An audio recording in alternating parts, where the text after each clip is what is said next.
And so, we come to the final main series game released in the series as of now. Not counting Sonic X Shadow Generations because I don't even know how you'd classify that. Sonic Superstars, the, third attempt to replicate classic Sonic, fourth maybe? Even more, we're being really generous to the Forces devs. This game came out not only when I was already making YouTube videos, but when I was making this kind of game review. And naturally, I was curious about it. Sonic Mania is one of, if not the best Sonic game ever made.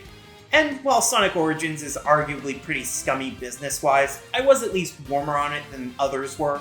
So, I was eager to see if this new game could live up to the expectations of being the next big classic Sonic-style game.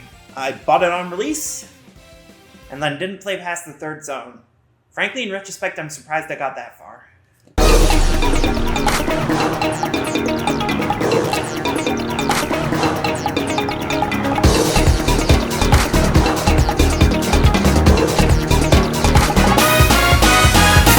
Sonic Superstars was released October 17th, 2023 for Switch, PS4, PS5, Xbox One, Xbox Series consoles, and PC.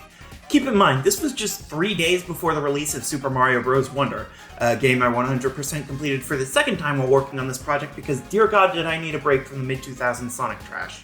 I also completed Mario Odyssey for like the 12th time because after playing Heroes, Shadow, and 06 within about a month, I needed to be reminded of what good 3D platformers were like.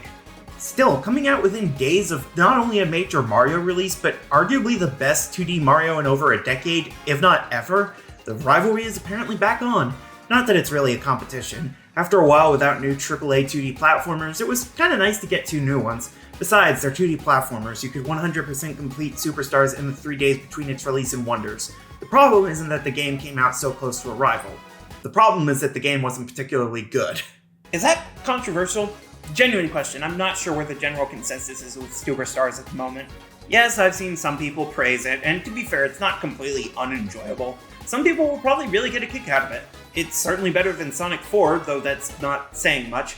Sonic Forces is better than Sonic 1, if only because the shitty classic replication was only a third of the game. But Superstars just isn't all that great. It's fine at best, incredibly frustrating at worst. Which probably shouldn't be a shock given the main development team. Sort of similar to 4 and Mania, development on Superstars was primarily handled by RZest, particularly their president and chief operations officer Naoto Oshima. Yeah, Sonic's original designer returned to the series for the first time since Sonic Adventure, acting as the game's main producer. Of course, since Adventure, he'd acted as producer for many games, including Yoshi's Island DS, Yoshi's New Island, Fling Smash, Hey Pikmin, Balan Wonderworld. I should probably quit the sales pitch before someone throws their wallet at the screen. Yeah, RZest is not exactly a beloved game developer, and Oshima himself isn't exactly a beacon of quality. Still, some people enjoy some of their work. I mean, they made the Street Pass Me Plaza and 3 of the games in We Play Motion. They're a great pick for a modern classic Sonic game. You know, maybe I should tone down the sarcasm.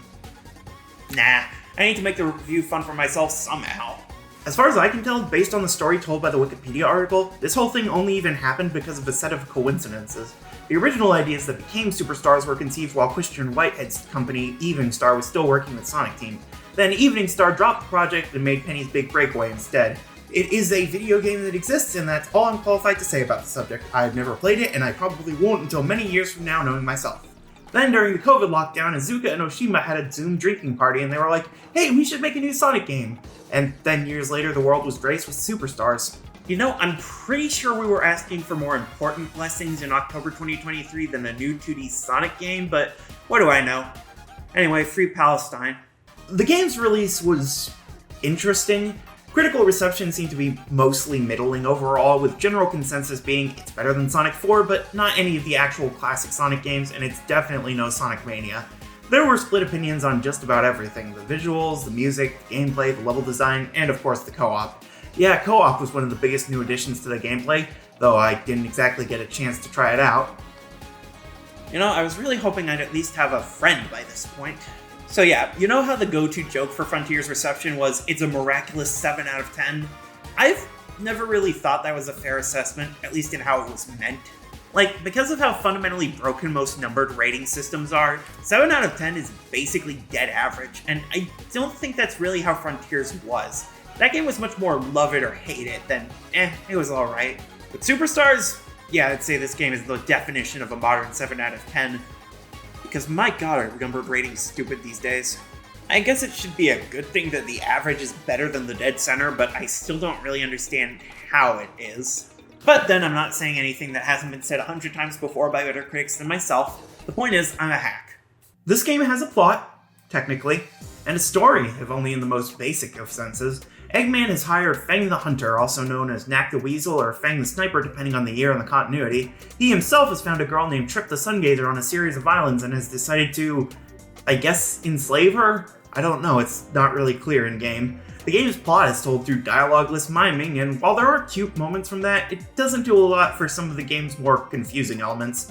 Mostly the only thing explained is why Trip eventually turns good, not why she went evil in the first place. We get some build up to a dragon existing at least, but only in a couple blink and you miss it moments. I know Sony's really gotten into the tie-in comics and animated shorts, but I'd prefer those supplemented the already existing explanations within the games themselves, not being required viewing to understand why Fang has a servant now.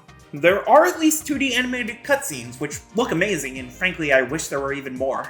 To be fair, the classic Sonic games have never had a ton of narrative focus, but at least in Mania and 3 and Knuckles, how things connected together and what Eggman's ultimate plan was supposed to be were coherent. At least we have Trip now, who is probably never going to appear in a mainline game again, and we'll be lucky if she gets referenced in the IDW comics. Being a Sonic fan is rough. Now, the game looks like it looks. We don't have the same pixel art aesthetic as in Mania, instead going for a 2.5D look similar to classic Sonic and Generations. It kind of reminds me of the Mega Man Classic games, how 9 and 10 were based on the NES graphics and then 11 went for HD graphics. Except in Mega Man 11, the graphics looked kind of stylized, like they were using 2D assets alongside stylized models to achieve an anime-style look. Superstars, meanwhile, is just another 2.5D Sonic game. It also doesn't help that between Rush, Sonic 4, Generations, Forces, and the numerous side-scrolling segments for Boost Sonic, we've already seen 2D Sonic in 2.5D so many times before.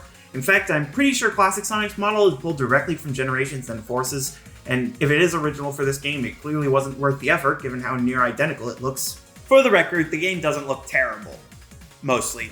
There are a couple really bad moments, but that's mostly performance issues. Yeah, I played it on the Switch, so that might be part of the issue, but given how many games I've played on Switch that haven't had the final boss's arm disconnect from its body at random, I think it's still worth criticizing. I really wish they went with one of the original ideas for the game, where the game would instead look closer to traditional animation. Yeah, it probably would have been a lot more work than the game was worth, but it at least would have looked more distinct than a new Super Sonic Brothers game. As for the sound, I swear these sound effects were pulled directly from Mania.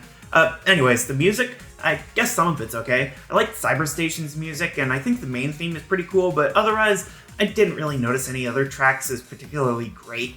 It doesn't help that a decent number of songs are done in the same faux retro, not particularly ambitious style as Sonic 4's soundtrack. Jun Sano, you know I love your work, man, but you need to stop trying to replicate the Genesis sound. You don't do it particularly well. You shouldn't be trying to copy the sound font of the Mega Drive, you should be imitating the thought process and songwriting ethos of the classics. T-Lopes can do a lot better than this soundtrack, I know it. To be fair, like with the visuals, there's not a ton necessarily bad about the soundtrack. The bonus stage theme is really the only objection I had, being really repetitive and annoying to listen to. I don't know, maybe it's just a me problem. But yeah, this is not a great soundtrack in my opinion. Unfortunate, but it does happen. Let's focus on the actual gameplay. Remember how in pre-release material they said Superstars would have 12 zones just like Mania? And then it just didn't? Yeah, there's a secret final boss if you play the whole thing twice, but it doesn't even pretend to be a new zone like Egg Reverie and Doomsday Zone, it's just straight false advertising. And besides, who the fuck would want to go to that much effort for another Superstars boss? Yeah, let's get this out of the way early. The boss fights in Sonic Superstars fucking suck. I remember people complaining about Sonic Mania how the boss fights are too long and elaborate, and all I can do is laugh. Honestly, the first two boss fights are already iffy, with the Speed Jungle bosses both requiring way more work than a good boss fight should. Then we get Sky Temple's boss fight, which is where I originally gave up on this game back in 2023. Seriously, it takes so long waiting just to get a single hit in, and it's not just that one. Almost every boss takes so long to let you even try and hit it, and it's not just them being damn near turn-based. Press Factory's bosses are both equipped with instant kill crushing hazards. Gold Capital Act 2's fight against Fang is goddamn excruciatingly prolonged. And then there's the main story's final boss fight, the fucking sumo death egg giant robot. Oh yeah, almost none of the bosses have names, by the way, but the main game's final boss is just absolutely god-awful. We have 2 full phases to beat. The first one requires fucking dodging random missiles and hitting the blue ones, but only at his back, and then phase 2 starts with him undoing literally all damage from phase 1 and being nearly impossible to hit except for very specific moments, and be careful not to get hit because the screen keeps scrolling, so you're probably not gonna get your rings back. It fucking sucks! Yeah, I'm not getting the true ending. This game fucking sucks and I'm not fighting all these bosses a fucking again. Let's talk about the actual standard gameplay. Thankfully, unlike 3 in Knuckles or Mania, in Sonic Superstars we can switch who we're playing as during the campaign. And we have 4 playable characters from the start: Sonic, Tails, Knuckles, and the new to classic style, Amy Rose. Yes, Classic Amy is finally playable in a mainline game after being introduced in Sonic Origins Plus, and she's pretty interesting as a playable character. She has a double jump unlike the other 3, and holding the jump button has her hammer spinning around her, sort of like a simple shield that also extends her hitbox. If you hold it after a double jump, you can swing her hammer back and forth while she runs, sort of like a slower and easier to control spin dash. Other than the new character though, the controls are mostly the same as in Mania, with Sonic having the drop dash and all. And the physics are okay, they're mostly fine. I don't hate every second of playing this, but there is one major problem I noticed right from the beginning. Man, what the fuck did they do with the spin dash? Seriously, what happened here? Every character has access to the spin dash, and it just does not work as well as it does in previous games. The whole point of the spin dash is you're supposed to gain a ton of speed and momentum at once, so you don't have to worry about obstacles that require speed like ramps or loop-de-loops. In Superstars, I swear to god, the spin dash gives you less speed than you get just by running for a few inches from a standstill. It's so weird, because in general the physics feel good. We can gain a lot of speed, the jumps feel just right, the game passes the half-pipe test with flying colors, but for whatever reason they just completely fucked up the spin dash, which really does make the game feel worse considering how important the spin dash has become for 2D Sonic gameplay. It doesn't help that it also extends to the drop dash, which just makes its inclusion even less important. There is also a 5th playable character to unlock, specifically the new antagonist, Trip. You unlock her after beating the game, though it's also recommended to collect all 7 Chaos Emeralds. Though, as we'll get into, you should probably collect all of them as soon as possible anyways. Trip feels interesting. She has Amy's double jump and she can roll along walls and ceilings like the pink wisp from Colors and Generations. It's not bad, I could almost appreciate a full mode where we play as her if it wasn't for the bosses. Seriously, those drag this game so far down for me. Because if it wasn't for those bosses, most of the ideas are actually kinda interesting. For the first time, maybe ever in a Sonic game, each Chaos Emerald brings with it a new ability. Yeah, it's not just get 1 emerald for Chaos Control, all 7 to go Super. Each color has its own unique power, and they are curious. Blue gives us Avatar, which spawns a few dozen copies of the player character to run across the screen, collect certain items, and hurt enemies. Red gives us Bullet, which lets us shoot our character as a fireball like we just grabbed the Burst Wisp.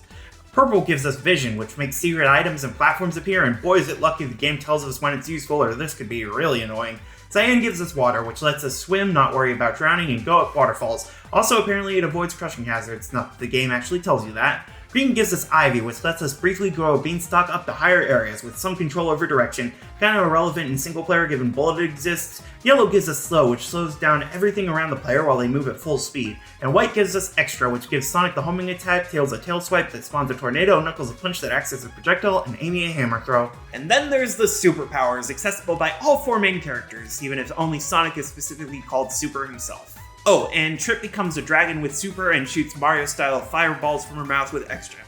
Cool. So yeah, a very interesting set of abilities, and I do appreciate how they give more value to each individual emerald.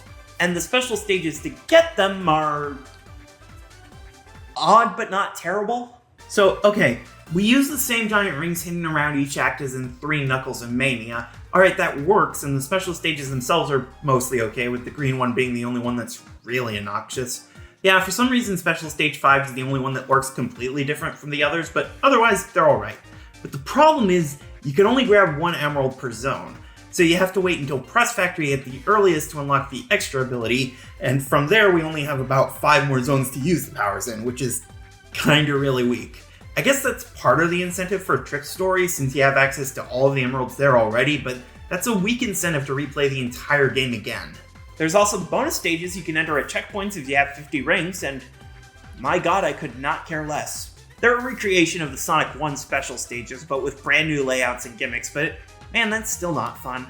And all they reward you with are medals, which can only be used to buy customization options for a robot used exclusively in the multiplayer battle mode, and does anybody actually give a shit about that mode? Yeah, the bonus stages aren't worth anything here. They aren't even useful for leaving super form since you now have the ability to turn the form off at the press of a button. So that just leaves the stages themselves, and man, this really isn't more original than Mania, and the level design isn't anywhere near as good. Seriously, the only thing Superstars had over Mania was that all of its zones were original, but like I said in the Mania review, it's not like calling a zone something different makes it completely original. Bridge Island may not be called Green Hill, and it has white stone instead of orange and brown, but this is absolutely just Green Hill Zone again. We have a jungle level, a desert level, a carnival level, multiple ancient ruins levels, and 2 different factories. One that's just a factory with 2 very annoying gimmicks, and another that's a winter-themed factory, a combo they already did in Sonic Lost World.